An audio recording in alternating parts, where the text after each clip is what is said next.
কলকাতার ইডেন গার্ডেন্সে অবিশ্বাস্য এক দৃশ্যের সাক্ষী হয়েছে হাজারো ভক্ত। আইপিএলের এবারের আসরের উদ্বোধনী ম্যাচে রয়্যাল চ্যালেঞ্জার্স বেঙ্গালুরু ও কলকাতা নাইট রাইডার্সের লড়াইয়ে পরিষ্কার আউট হয়েও বেঁচে গেছেন সুনীল নারিন। কলকাতা নাইট রাইডার্সের ক্যারিবীয় এই ব্যাটার হিট আউট হওয়ার পরেও বেঁচে গেলেন উইকেট থেকে।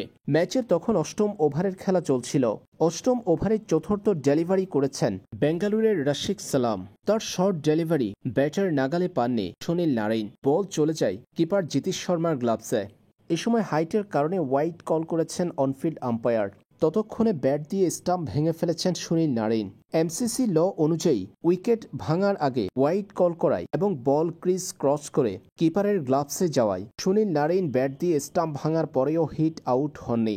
অর্থাৎ ব্যাট দিয়ে স্টাম্প ভাঙায় হিট আউট হওয়ার কথা থাকলেও আম্পায়ার ওয়াইড কল এবং বল স্টাম্প ক্রস করে কিপারের গ্লাভসে চলে যাওয়ায় সুনীল নারিন বেঁচে গেলেন হিট আউট থেকে।